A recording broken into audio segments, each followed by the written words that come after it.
With Company of Heroes 2, what we're really trying to bring is the visceral experience of what the biggest battles of World War II was, and that's the Eastern Front.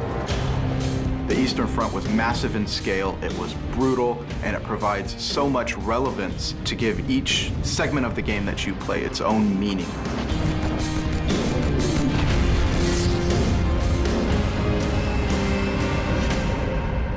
There's a lot of thought that goes into making sure our maps are not only realistic for the time period and the location, but also fun from a gaming perspective. What we're trying to do is create scenarios that allow for players to really utilize the terrain and building assets so that you can use those against another online player. Let's say you take a victory point or you move to an area, there will be things that change. Like the enemy might get reinforcements and make a big push.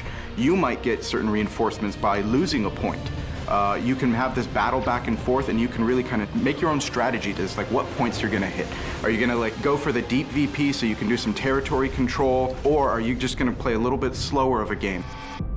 I think the real depth in multiplayer is the commander types.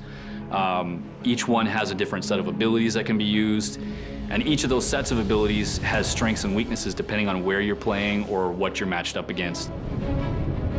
So you can really tailor your play style based on what type of play you like. When I first started playing multiplayer, when I started working here, I was just getting greased.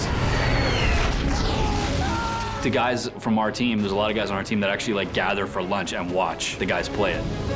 We actually had a demo map that we played on a while back that had this nice pond with a victory point in the middle of it, so everyone's fighting over that. They're coming across the river, hit the mines, boom, they go into the water, and they gotta re-tech. There's nothing worse than going across the river, you hit mines, your tank sinks, and you lose it in one fell swoop.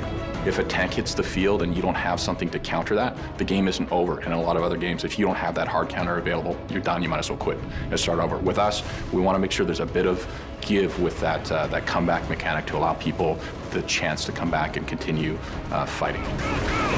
Asymmetric multiplayer and asymmetric development is kind of a key to the franchise. We want to present multiplayer armies that can span, from 1941 to 1945, and so you see the emergence of, big Soviet-heavy tanks. You see the emergence and domination on the battlefield of T-34s. Stalin's famous quote, which is "quantity has a quality all of its own," really reflects the feeling of the Soviet army that we have in Company of Heroes 2.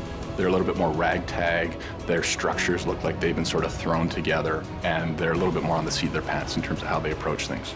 The Germans in Company of Heroes 2, they're at the end of their rope.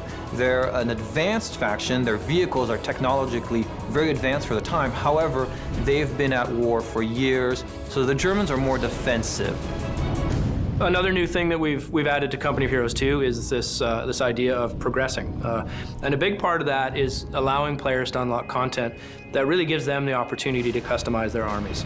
What's great is these things will be based on the actual actions that they do. So if you use lots of mortars, suddenly you'll unlock things that have to do with mortars.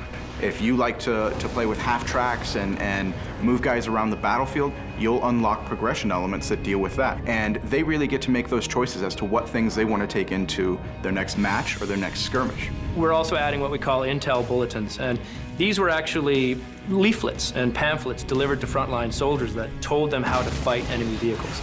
As you work through the progression tree, you will unlock the right to earn intelligence bulletins. And as you do certain things in the game, you will then be equipped with more information about how to tackle those things and get simple bonuses against them. The multiplayer gameplay and the campaign are intense experiences, and you apply context to those experiences, and people sort of gravitate, in a more emotional way to what you're presenting. And when I play a multiplayer game of Company of Heroes, the first thing I do is we get up and we talk about all the cool stuff we saw. And we're telling stories to each other about how the battle went.